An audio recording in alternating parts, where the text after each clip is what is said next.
Cinema രംഗത്ത് കടന്നു വന്നിരിക്കുന്ന വിസ്മയ മോഹൻലാലിനെ കുറിച്ചുള്ള ചർച്ചകളാണിപ്പോൾ സോഷ്യൽ മീഡിയയിൽ നിറയെ. ആദ്യ ചിത്രമായ തുടക്കത്തിൻ്റെ പ്രൊമോഷൻ ഇവന്റുകളിൽ വിസ്മയയുടെ പെരുമാറ്റ രീതി ജനശ്രദ്ധ നേടി. ആവേശഭരിതയായ വിസ്മയയുടെ മുഖത്ത് സന്തോഷവും ആശങ്കയുമെല്ലാം മിന്നിമാഞ്ഞു. ഇപ്പോഴിതാ വിസ്മയെക്കുറിച്ച് എഴുത്തുകാരി ശാരദക്കുട്ടി സോഷ്യൽ മീഡിയയിൽ പങ്കുവച്ച കുറിപ്പ് ശ്രദ്ധ നേടുകയാണ്. പൊതുവേദികളിൽ മോഹൻലാലിൻ്റെ സഭാകമ്പവും ലജ്ജാലുത്വവും നന്നായി ആസ്വദിച്ചിട്ടുണ്ട് മലയാളികൾ. ആ ലജ്ജാലുത്വം കുറച്ചു കൂടിയ അളവിൽ വളർന്ന പരിഭ്രമമായി മകളിലും കാണാം. മക്കളുടെ സഭാകമ്പങ്ങൾ ധാരാളം കണ്ടിട്ടുള്ള എനിക്ക് ആ മകളോടും അതേ വാത്സല്യമാണ് തോന്നിയത്.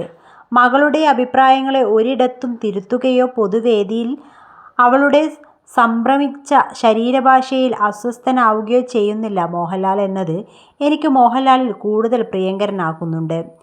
അച്ഛനധികാരമോ അമ്മയധികാരമോ മോഹൻലാലിലും സുചിത്രയിലും ലവലേശം കണ്ടില്ല എന്നത് സുന്ദരമായ കാഴ്ചയായി. സ്വന്തം മകളുടെ സഭാകമ്പത്തെ വളരെ നോർമലായി നാച്ചുറലായും കാണുന്നുണ്ട് മോഹൻലാൽ എന്നത് എത്ര ആശ്വാസകരമാണ്.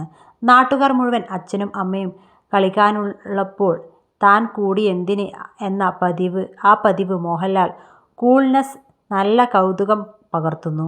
ആദ്യ ചിത്രത്തിൻ്റെ പ്രൊമോഷൻ വേളയിൽ മലയാളി ശീലങ്ങളുടെ ഓവർ സ്മാർട്ട് മുഖംമൂടികളില്ലാതെ വിസ്മയ തൻ്റെ ടെൻഷനും പരിഭ്രമവും മറച്ചുവെക്കാതെ ഓടി നടക്കുന്നു. മോഹൻലാലിൻ്റെ മകളായതുകൊണ്ടല്ലേ ഈ വാത്സല്യം എന്നാണ് ചോദ്യമെങ്കിൽ സംശയിക്കേണ്ട, അതുമുണ്ട്. ഇഷ്ടമുള്ളവരുടെ മക്കളെയും പ്രിയപ്പെട്ടവരെയും ഇഷ്ടമാകും എന്നൊരു ലോജിക് മതി അതിന്. വിസ്മയ കൂട്ടിലിട്ടു വളർത്തപ്പെട്ട പെൺകുട്ടിയല്ല, ആർജവവും അഭിപ്രായവുമുള്ള വ്യക്തിയാണ്. ലോകപരിചയവും വിശാലമായ കാഴ്ചപ്പാടുകളുമുണ്ടവൾക്ക്.